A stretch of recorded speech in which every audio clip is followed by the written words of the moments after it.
Red kiwi यो चाहिँ अहिले रेड किवी र गोल्डन किवीको चाहिँ समयमा यो किसिमको छ। तर यहाँ मैले देखाउँदै गरेँ चाहिँ यो गोल्डन किवी हो।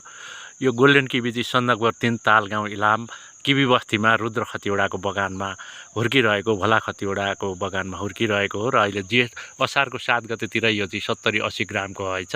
अलिकति प्रविधिमा हामीले यो पालि सुधार गरिरहेका छौँ, मल, खाद, कटिङ, प्रुनिङ। त्यसले गर्दा चाहिँ किवी अत्यन्तै राम्रो भएको छ। सबै किवीमा चाहिँ हामीले ध्यान दिनुपर्छ। जे होस् ठुलो साइज र मिठो राम्रो बनाउनु, आकर्षक बनाउनुपर्छ क्वालिटी र क्वान्टिटीमा, अनि मात्रै आकर्षक मूल्य पाउन सकिन्छ। हामीले ग्रेडिङ, प्याकेजिङ, बजारीकरणको लागि पनि धेरै काम गर्न बाँकी छ। तपाईँहरू देख्न सक्नुहुन्छ यो 3 वर्षको टप वर्किङ गरिएको गोल्डनको चाहिँ अचार हो। एकदमै राम्रो छ फलेको, यहीँबाट नि भन्न सकिन्छ। यसले रिजल्ट राम्रो देखाएको छ। तलबाट चिया बगान छ, माथिबाट चाहिँ किवी। यसै गरी हामी चाहिँ अगाडि जान सकिन्छ अरू कुरामा पनि, बाली नालीहरूमा पनि।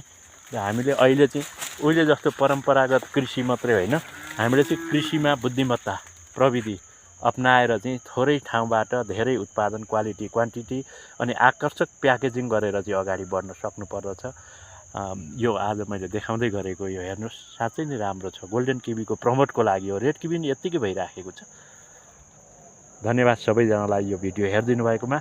सबैले आफ्नो ठाउँबाट किवी, नेपालको किवी अभियानलाई, किवी खेती अभियानलाई अगाडि बढाउन चाहिँ प्रोत्साहन मिल्न सकेको होस्। सबैमा अनुरोध गर्छु। Thank you.